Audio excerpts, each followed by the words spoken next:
music.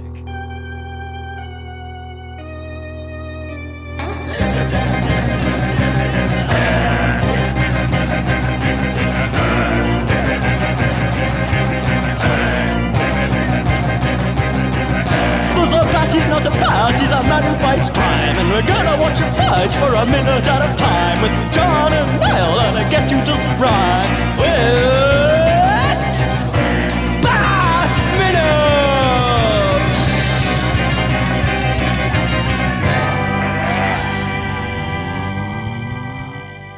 Hello, and welcome once again to Bat Minute Forever, the podcast where we admire the showmanship of Joel Schumacher's 1995 Batman Forever, 1 minute at a time. I am one of the hosts, Niall McGowan.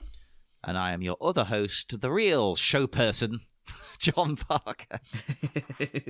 Sideshow person. Whoa. I wanted to get a little... Oh, that's mean. I wanted to get a little diss in at you because you got one at me. Yeah, I just got one back. That's by the end of the season now. It's going to be the two of us just insulting each other the entire time.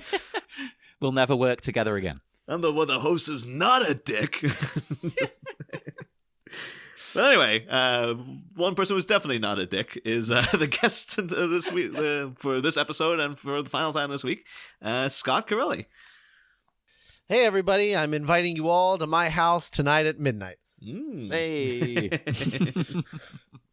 And then you're gonna go to bed, and then that's the weirdest thing. She's in bed, like fast asleep by the time he shows up. I was like, did you not remember that you told him to get there? But oh well. Well, maybe she had a few drinks to loosen up a little bit. Like, oh, Batman's coming over. Sometimes a few drinks can be too many drinks. Yeah. Unfortunately, Well, she is thirsty, so Yeah, that's true. 100% true. So then we get here now. Because today we're here to talk about minute 78, which opens with Edward Nygma finishing his thought, and ends a minute later with Chase Meridian and her hungry eyes.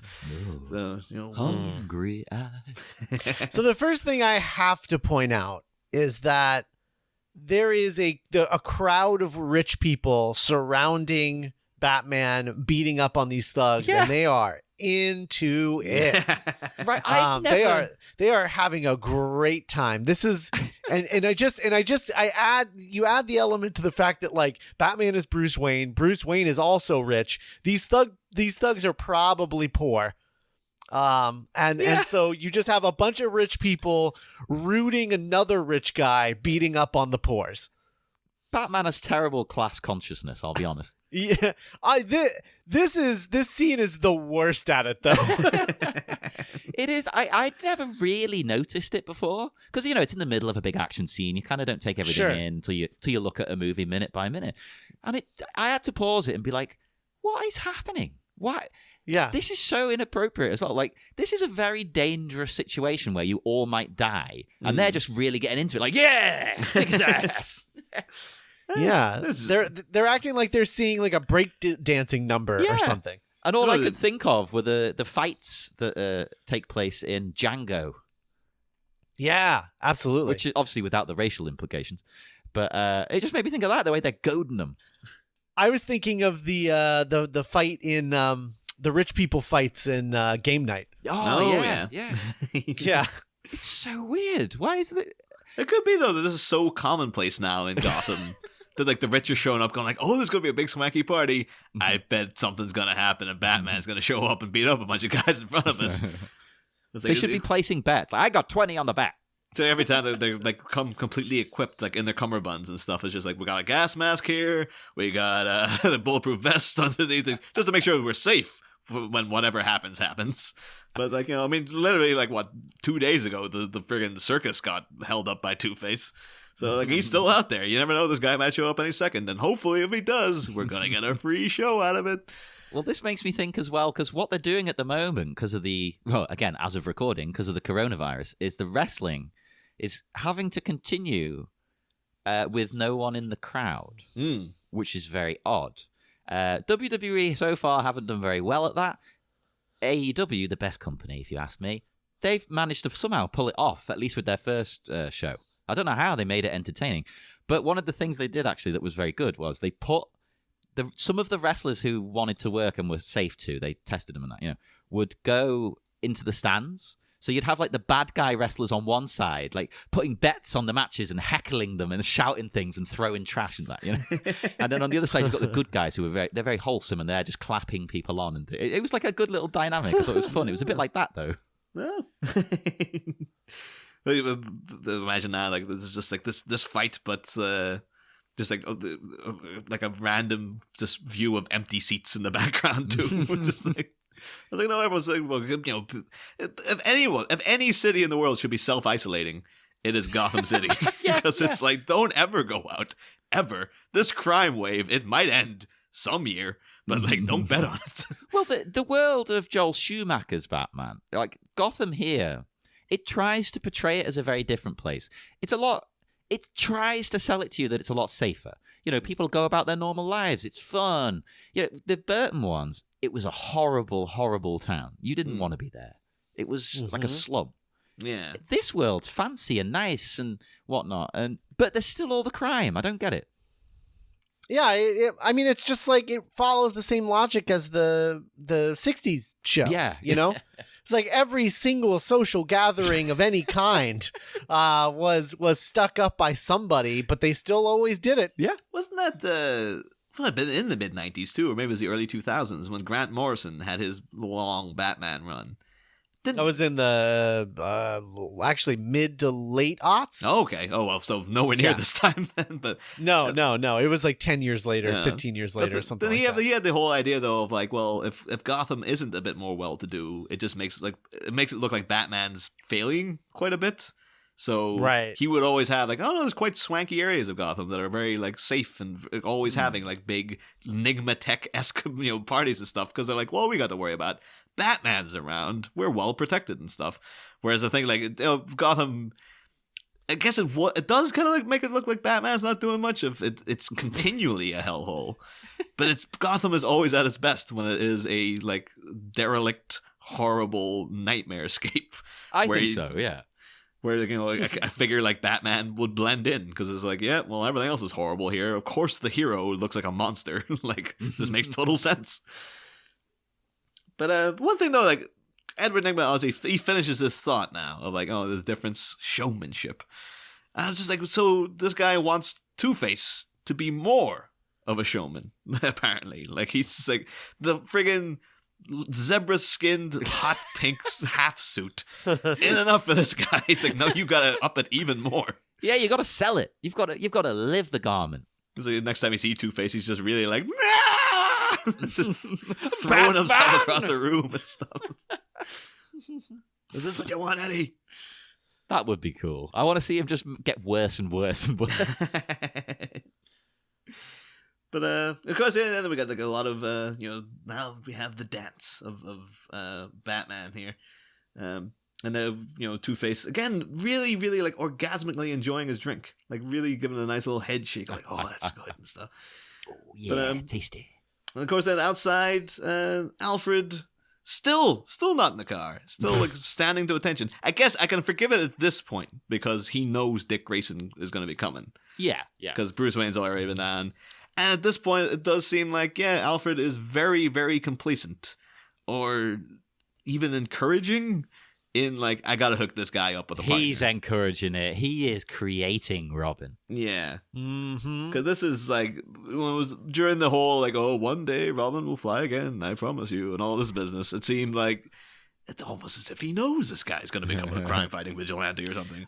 And now this is just like, yeah, he's there giving him the lame friggin' circus outfit, which is like, yeah, well, I could get fired for this, but But what's the plan here? Like, why is he supporting this? Yeah. Because, like in the comics, it was always because, like, oh, Batman's going too far. He needs somebody to lighten him up. He's been doing this too long. He needs somebody to have his back and things like that. But, like, this Val Kilmer Batman seems way more well-adjusted than even the Michael Keaton Batman from the film prior to this, so I don't understand why he is in need of a Robin. Yeah, it doesn't make any sense. Alfred is acting like Dexter's dad, from the show Dexter. He's kind of creating the monster.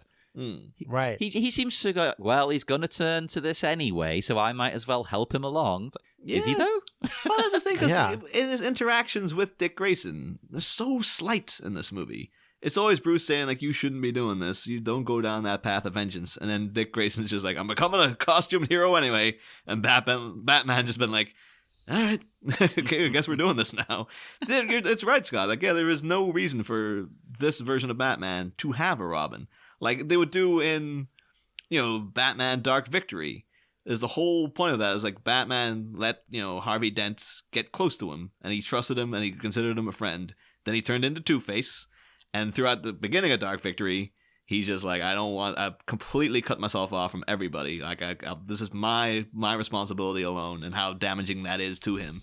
And then when he gets Dick Grayson in the house and stuff, and kind of realizes this kid's an asset, it is kind of like, yeah, I do need somebody. I shouldn't completely shut everybody out anymore, because Right. that's not the way to go. I should let somebody come and do this with me and help me out, and someone I can trust, and all this sort of business.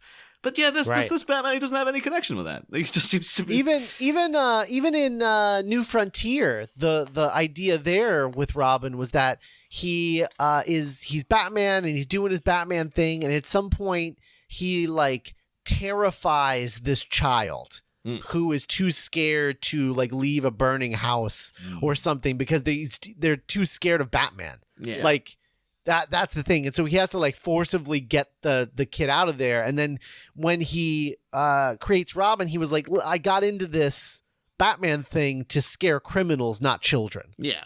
And so now I have Robin with me because Robin can be the thing. It's like, well, if Robin's hanging out with Batman, then he must be cool enough and safe enough to not be scared of. How But do you do, fellow if you're kids? a criminal. right, exactly. So like, there's lots of ways to justify Robin, but there's absolutely no justification in this. Yeah. This is Robin because what do people know about Batman? And what's the next natural step? Batman and Robin. So we got to get Robin in this one. Yeah. Again, this is the same Alfred who's like, I have no wish to spend my remaining years mourning the loss of old friends and their sons and stuff. And so he knows the intense dangers of Batman. Like, he knows he's sewn up wounds. He's friggin' nursed bruises with Bruce Wayne. Like, he's seen how rough this stuff can be. And yet he's letting Dick Grayson go out at this point with just like, oh yeah, you're like your circus outfit. Like, that has no padding, that has no armor, that has none of the things you would need to actually effectively fight crime. As if, like, this ain't Daredevil season 1. Like, this is like, this kid ain't ready yet. He can go out and fight it. He can't fight an armada in just a jumper and be a badass. Like, this kid needs some serious And in armor. fact, if he did in fact fulfill his deepest desire, which is to murder Two-Face, he would be instantly recognizable as the murderer. That's the thing, yeah. At this point, too, if he's trying to become Batman's partner, it's like, yeah, that's the uniform of the Flying Graysons. Didn't Bruce Wayne take in that orphan child from the Flying Graysons? That's a good point, Man. actually. Yeah. What's he hanging about with Batman for? At this point, then, Alfred is going like, oh, perhaps they'll have me back at Buckingham Palace, which is a nice little joke. It's like, oh, Alfred used to work. Wait, it's a joke, yeah, but I have a question about that, right? I have a few questions about this scene, so don't move on too fast. Right, so when has he worked there exactly, timeline-wise? Well, according to the next movie, he would have worked there before getting the job with Thomas Wayne. Well, yeah, okay. So, in that case, I mean, I don't want to be mean. Who's going to remember him? Who's going to want him back? It'll have been like, I don't know, 35 years. Yeah. So it's like, Well, you said maybe. That's the Maybe. thing that you'll get there. It's like, apply for a job. It's like, aren't you like 95? Like, Jesus, dude, just You need to retire. Don't you have a pension saved up? Like, pension? I don't think they explained that to me back in the days. It's like, no, Alfred, you Oh, can put man. your feet up finally, for the love of God. Now, I can't see Alfred living on the state pension. No. No. You But don't get a lot of money, let me tell you. Well, one thing though is like, I know I didn't end up watching it because it looked a little too James Bondy for me, and I'm not a big James Bond fan. But I remember you seemed enthused when it was coming on, Scott. The Pennyworth TV show. Did you end up watching it, or did you? No, because it's not on a channel that anyone can watch. No. They're, like, no human beings have the channel that it aired on. Oh. So It does seem odd that, like, I never watched Gotham, but I always saw reports about it and people talking about it. But Pennyworth came and went, and it was like no one is talking about this show. It seems like it's out. It's apparently got Paloma Faith in it and stuff, but it's Okay. it kind of came and went. And then doing research though, and like, I wonder if Alfred has any any history with Buckingham Palace in the comics or anything. The thing that throws up apparently is that within the Pennyworth TV show, Alfred shacks up with the Queen at one point. Oh, So it's like at some point, like he's knocked boots with Lizzie here. Oh, come on. That's so stupid. Why have they got to do that? I mean, it's from the creator of Gotham, so it's Well, gonna be pretty stupid. and, well, over time, I've softened on Gotham, and yeah, I like the stupidity, so maybe I'll soften to that. I don't know. Yeah, you gotta picture Gotham doing it, and then you would realize the tone that they're probably going for, and it's whatever. It is what it is. I would my like to see a sequence though of like the Queen coming to Gotham and Alfred coming up and been like, "Oh, remember me, miss," and then it's like friggin' Captain Jack Sparrow where he just like gets a massive smack across the face. He's like, "Oh, I deserve that, I think." That'd be great. Alfred used to be a player. Oh yeah. 'Cause again, this Alfred's only like 52 years old. It's like he's just had a hard life. He's been around. He's been at those Joel man. Schumacher parties. Like he's God. he's been getting himself worked out. Well, actually, note in the boot as well. Alfred does seem to have a little picnic basket there. That was my other thing I was gonna bring up. Like, what do you think he's got in the picnic basket? I think I said previous episode. I imagine a foie gras, but I imagine he might maybe if it's a snacking thing like a little chutney with some biscuits. Like that kind of thing. It'd be something very English. So there's a chutney involved. Definitely a thermos of tea. Mm. For sure. Oh, yeah, definitely. he's old school. He's on the tea. Yeah. That'd be like, Yeah. lemon Snickerson's biscuits or something along those lines. Like really, Yeah. really posh stuff. Yeah. But at the same time as well, I don't know actually, because if you think back to 89, his meals as compared to the meals he made for Bruce were a lot more normal. Mm. They were a lot more down to earth. Yeah, the kind of rustic vibe though. That's right, yeah. He just liked his meat and potatoes. Maybe he says like, oh yeah, Scotch eggs. That's all this guy wants. It's like, Oh, yeah. Oh, they're a picnic staple. You need a Scotch egg. Mm. I mean, I hate Scotch eggs myself, but Yeah, well, I mean, I do because I'm a vegetarian, but there's vegetarian ones. the only Scotch eggs I've ever enjoyed was at mutual friend of the show, Dave Upson's wedding, where he made them from scratch and stuff. And like, They were snazzy then. But like, I didn't eat the egg inside because I hate the egg, but the batter around it I peeled off, and it was gorgeous. But, Yeah, we all know your weird eating habits now. but, Doesn't like eggs. Although at this point, he just got to pause this moment of Dick Grayson leaning in to pick up the uniform, and Alfred's got his hand on the bonnet. And it's like, this movie could have taken a different turn. He's like, I better take care of this now. And just slams the bonnet on Dick Grayson's head, rolls him into the car boot. It's like, that's the end of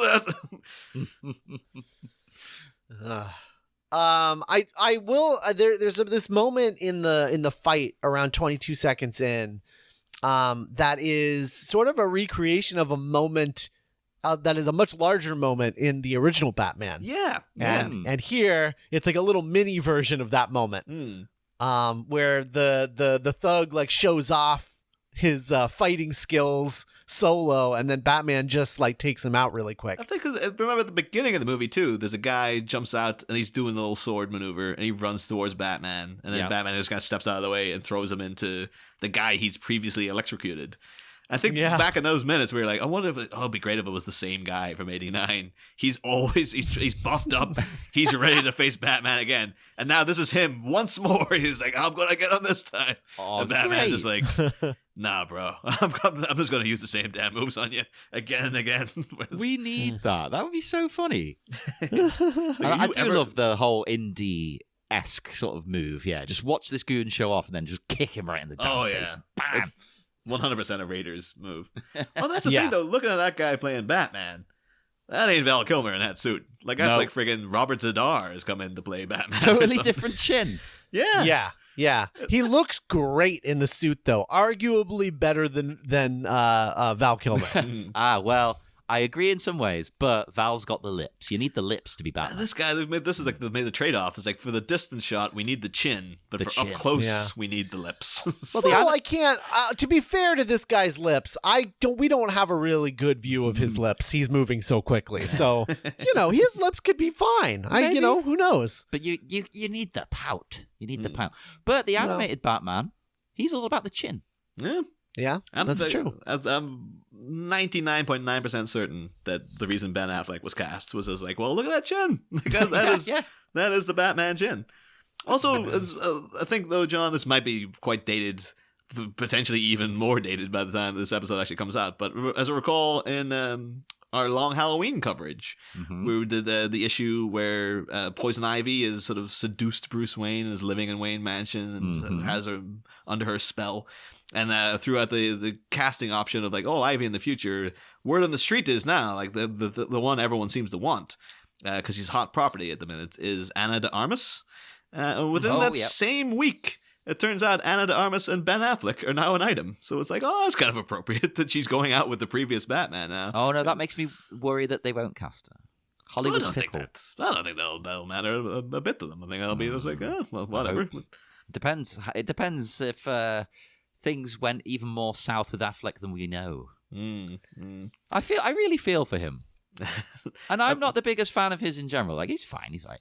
But I feel for him because, like, that's a part he really wanted. And then, yeah, you did see he was going through a rough time there for a while, Affleck. So I did feel bad for him. And then the thing he came out around a couple of weeks ago and saying like the biggest regret of his life is breaking up with Jennifer Garner. It's like, I get it, man. Jennifer Garner seems like a real catch too, dude. Like, she seems like a genuinely lovely person. So I was like, yeah, I feel even worse for you now, Affleck. Like, that time they took out your Batman suit and hoisted up into the rafters to rub in the fact that you weren't playing the part anymore. Oh no.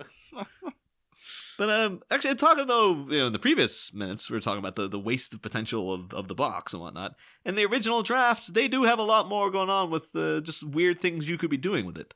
And they've actually got, during this fight sequence, quite a notable thing, where I think they're trying to hint that the giant thing that Two-Face, destroyed in the center of the room has now messed up, the box throughout the entire hall that they're in. And then so there's random sort of laser beams and whatnot from broken box just sort of flashing all around the place, and so therefore some weird things are happening in the room that aren't actually there because it's kind of beaming into people's heads and they don't know what they're seeing and stuff, which is a great idea. You could do a really weird sequence with that. They don't quite go far enough here with it, but it does say that more thugs fist fights Batman into the energy beam where the armored knight waits, lance drawn. The knight on horseback charges Batman. Batman rolls around to meet him, confused for a second. The knight barrels down on Batman, poised to skewer him viciously. The thugs shriek and dive to the floor. The knight gallops straight through Batman, then disappears at the edge of the laser beam. So it's kind of like, it's the hint of like, well, this is the first draft, we can expand that out later, but like, yeah, the box is going cockamamie in this room. Maybe everyone's just seeing, like, maybe now they're on a beach for some reason, and maybe they're on the side of a mountain or something like that. Crazy crap happening during this fight because there's a thing that manipulates people's brainwaves that is just beaming all around the room, so nobody knows what they're seeing anymore and stuff. That could have been a cool sequence. Yeah. I'd like that. We need more of that kind of thing. Yeah. Although there is, in the draft as well, there's more allusions to previous Batman things, which are quite nice as well. I'd like them in. Like, when the goon threatens Chase, he grabs her by the throat here. In the draft, he grabs her by the pearls. Ooh. Oh. And it, like, triggers Batman. I'm surprised he wasn't just triggered by her showing up with pearls. Yeah. Like, it makes a big point of showing the pearls grabbed. Well, I mean, showing in text form. But yeah, that is it's weird in the finished movie too, because when you're an adult, like a lumbering male assailant targeting a female, it sort of brings instant unfortunate connotations to it. But that's weird in this because the guy seems like he's just going to flat out punch Chase Meridian in the face. Yeah, like, he lifts his hand like they're really like. It's like, I'm not going to attack her in any other way. I'm literally just going to beat up this woman. Yeah, it's horrible. It's really scary, actually. Yeah, it's just like, why her of all these people? Like, all these other assholes are out there cheering. There's like a million guys you could be cutting down to size because they're just cheering on all your friends getting beat up by Batman. You're like, no, I'm going to go for this lady here. It's one of the things that I think I hate most about this movie, and it's the reason what elevates it from like just a thing that I don't like to a thing that's actually bad is stuff like that, like unmotivated action, where it's like there's no what is actually happening here. So like Batman is stopping this guy from just punching her in the face. Why is he doing that? Like there's no motivation outside of, well, he's a bad guy, and a bad guy would punch a lady in the face, I guess, with no reason. What? Yeah. Like there's just nothing there. Nothing. She should have ran up to him and like started hitting him or something. Yeah, something, anything. Something. It could have been a thing like any kind of motivation, like would have been like, did they know, like they're targeting, like, well, maybe it's like, well, Edward Nygma was dancing with her earlier, and Two-Face is just going all out spite towards Edward Nygma at this point by destroying his giant box and stuff. It could be like, yeah, maybe they will hint at something like, yeah, the box, like he's like, oh, go get me that lady too, because I know he likes her, and he's just doing everything to spite this guy. No, I was just gonna say, I really like the long leather gloves she's got on too, because it's slightly Batman-esque in a way. It's like, well, I can't have him right now, but I like to have rub my own arm with the leather gloves and pretend it's him and stuff. Like, you don't know how dirty Jason Meridian's getting here. She's like, I have to be out with this dork Bruce Wayne the whole night, but like I pretend that Batman's got my hand if I hold my own hand. I think in this whole movie though, I mean, she looks great, but this outfit, she looks amazing. It's so simple. Whoever dressed her here, genius. Mm-hmm. One other thing I love as well is, when it cuts back to Two-Face and he's doing like, all right, boys, time for phase 2. But as he's saying it, the look that Jim Carrey is giving him is, I'm certain it's a genuine look of real malicious hatred of just like, you goddamn asshole. He just cannot hold it back anymore. And also actually like keeping an eye on Spice too. I don't think she knows about phase 2 because she gets ditched now. She's just left behind. When he says, like, oh, time for phase 2, she kind of has a little double take of, like, what, phase, what? And then Two-Face just boots it, leaves her behind, and we don't see her again until friggin' later on in the movie. It's like, well, I hope you got a ride home, because you ain't getting out with me. And it actually is addressed in the novelization, too. They have a sequence then where Spice meets Sugar running over to the elevator to attempt to flee, and then Spice is like, oh yeah, you gotta get in here with me, and Sugar's like, well, I'm not going anywhere with you. I'm here legitimately, because she's I guess Edward Nygma's paramour at this point within the movie. But then Spice says like, yeah, we gotta vacate, and she's like, Sugar says, well, what's this we stuff? And then Spice fires her a look and says, babe, if my sorry ass gets hauled in, I'm not going down alone. You read me? And then Sugar says, we gotta vacate. And fast, where's the stairs? And then Spice says, 30 stories in these heels? I know a guy with a helicopter. And she takes out a mobile phone and phones somebody. And it's just like, oh, so there's a little thing. It was like Peter David felt it was important enough to know how Sugar and Spice got out of there. To be like, apparently a helicopter comes and picks them up in a couple of minutes. Wow. That's wild. The thing is, I would have accepted that scene too. Oh, is that like a joke about the same helicopter guy from the beginning of the movie? Oh, maybe it was. I was kind of thinking it would have been like a nod to the Joker in his whole like, oh, Gotham Cathedral, 5 minutes. I better make it 10. Like, or both. Yeah, maybe it's like this one helicopter goon in this whole freaking town. Yeah. And he's just like, yeah.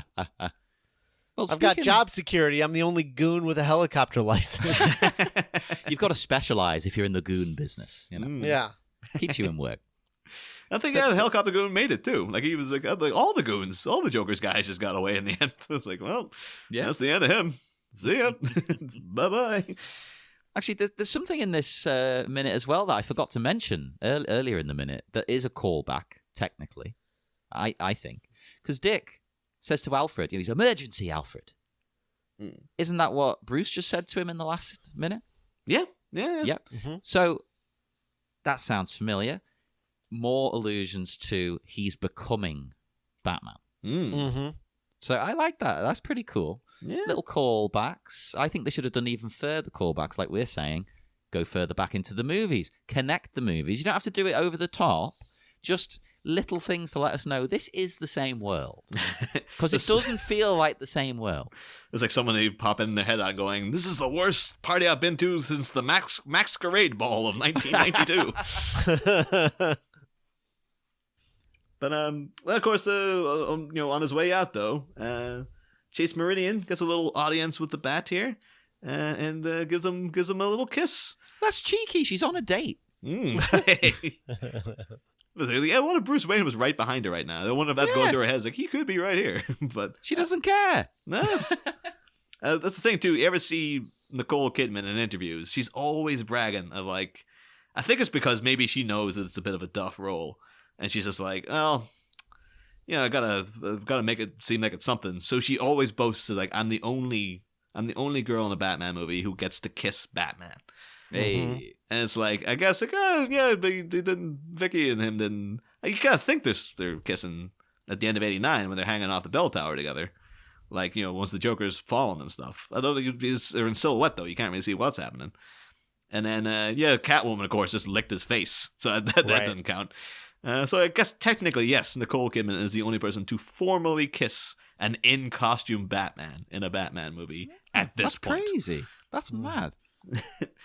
I do love the way, though, she's like, oh, my place, midnight. And then Batman kind of looks to the thugs, looks back at her.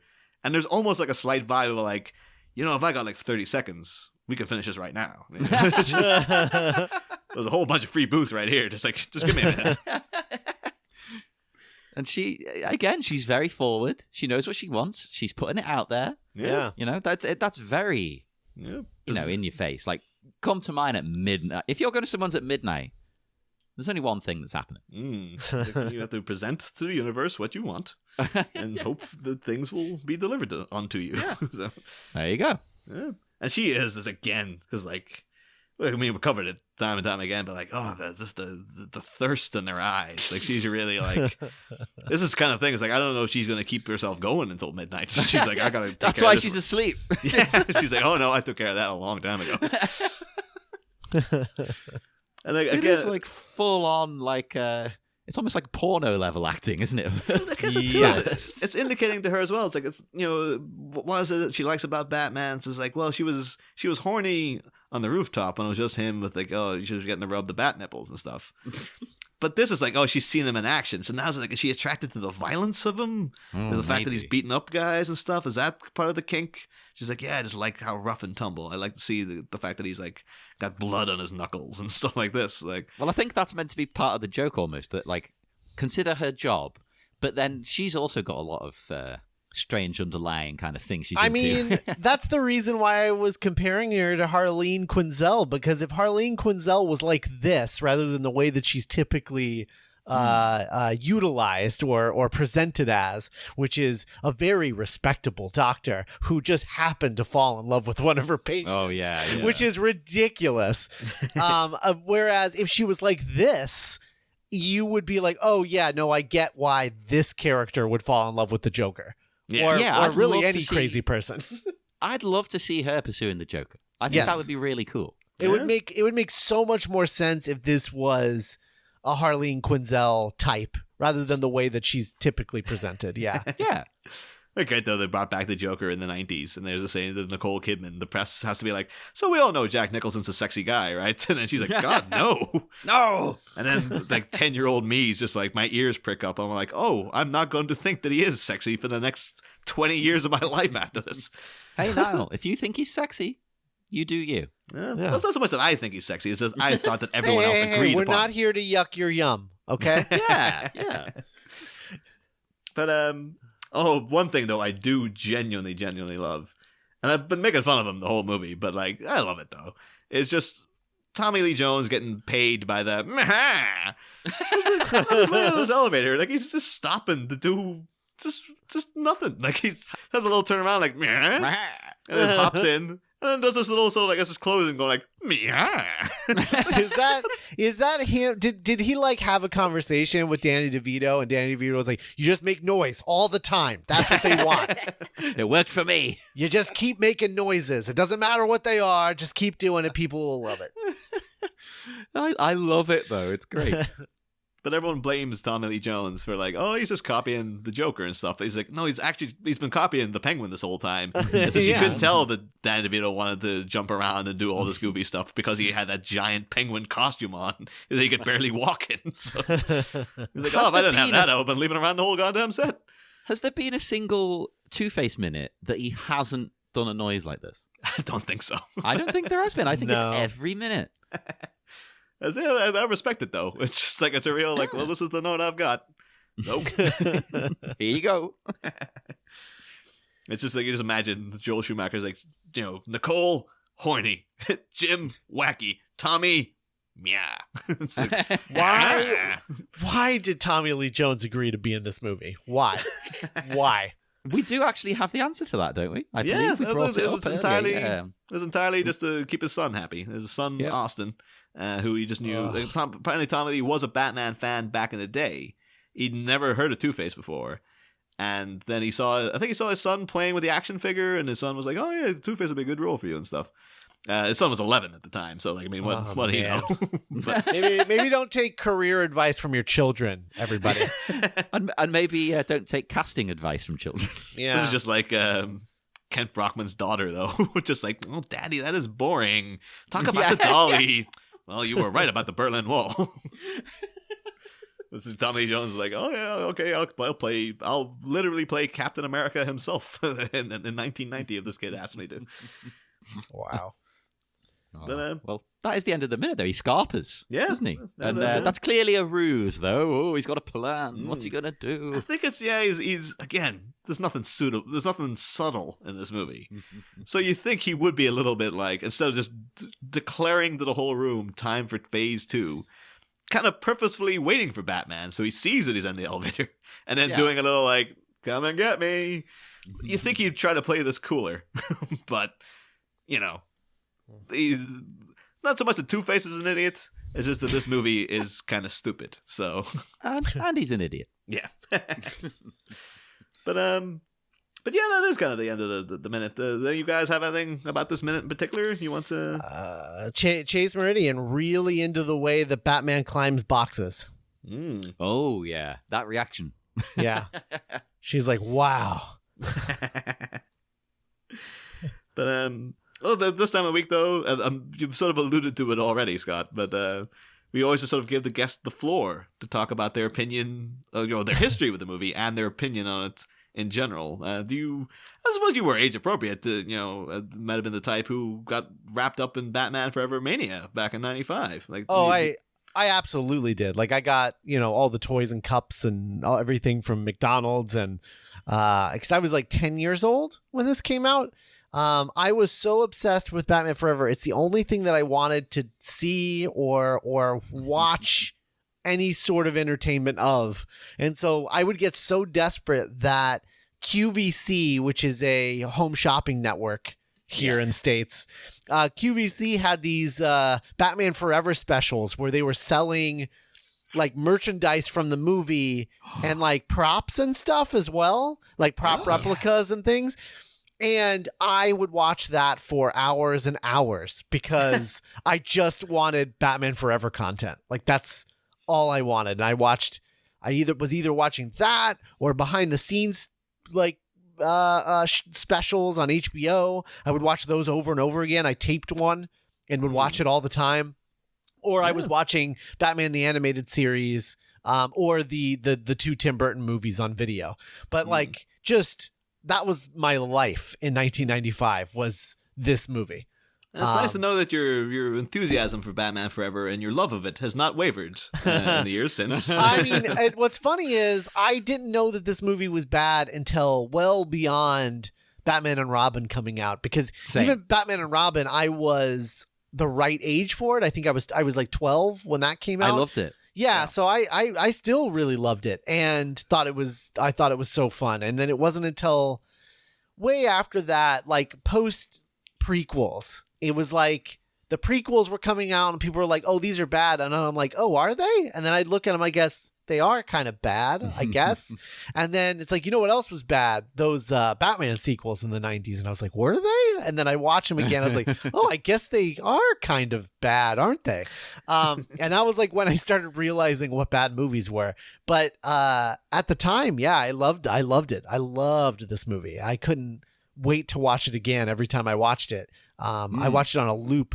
Like when it came out on video, 96, I want to say 95 was the year of Batman Forever, but so was 1996 because I was still watching it then too. And yeah, so like I really loved this, and it wasn't until I just rewatched this right around when you guys were starting this season, and I watched it then, and yeah, it's not. I respect it. I understand what it's trying to do. I respect that it's what apparently the 90s wanted at the time, because it's very successful. But yeah, not a fan. I don't like really any of this. Even Jim Carrey as the Riddler, I think it's both too much and not enough. It's like, if they're going to have Jim Carrey as the Riddler, like, just let him be the only villain and just let him own this movie instead of having him have to like outmaneuver Tommy Lee Jones every other scene. It just, I don't know. It's yeah. And it makes Two-Face disappear for half the movie as well. Right. They now have to focus on the Riddler. Right. Well, just make it a Riddler movie. I don't know, but whatever. Yeah. It's it is what it is. The lighting is very interesting, all the neon lighting, and it's there's parts of it that I still love. For as ridiculous as they are, I think about that scene where Chris O'Donnell is like air drying his laundry by like swinging it around or whatever. Yeah, I think about that scene all the time because it's so ridiculous. That's everyone's favorite scene. That was the most requested minute. Yeah.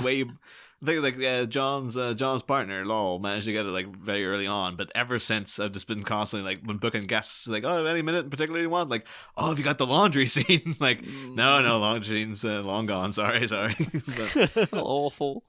Yeah, but this movie's it's crazy that this is a version of Batman that exists.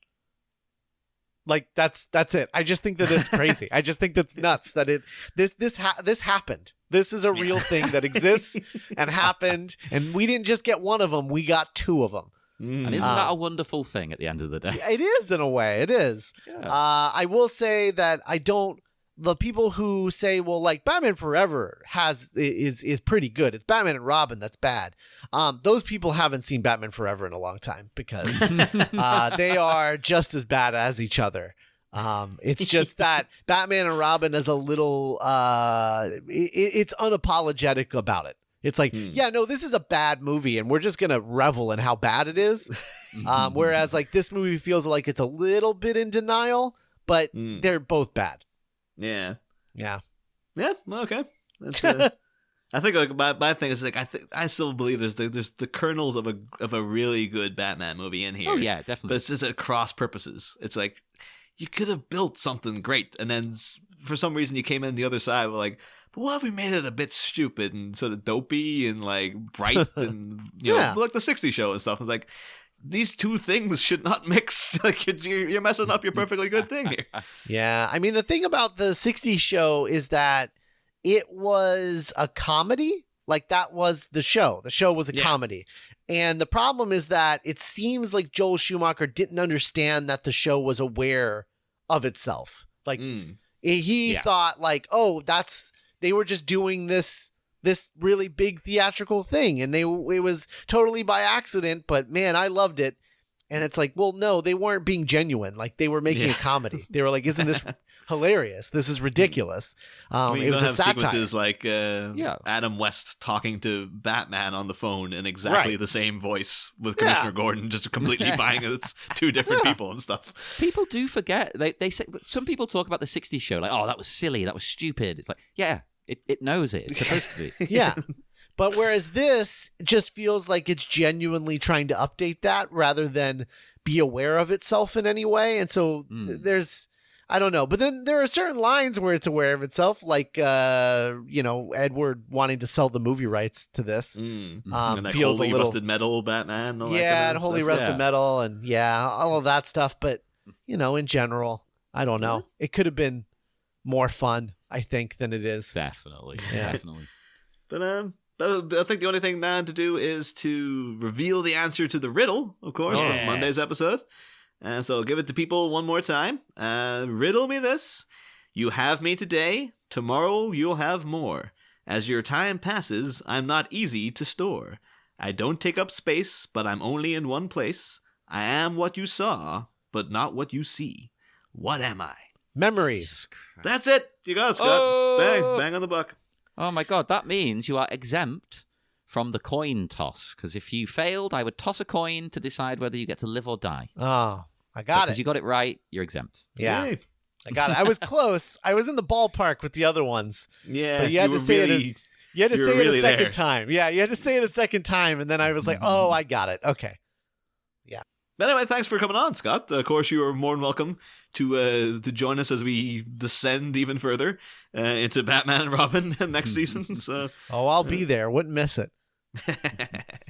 That'll be fun. That'll be a laugh. And Scott, would you like to tell people, where they can find anything else of your wonderful work? Yeah, I mean, you can find me at doing podcasts at duelinggenre.com. I'm on Twitter at Scott Carelli and Instagram and Facebook and all that stuff. But yeah, check out some of my podcasts, the Cornetto Minute, Spider-Man Minute, Back to the Future Minute.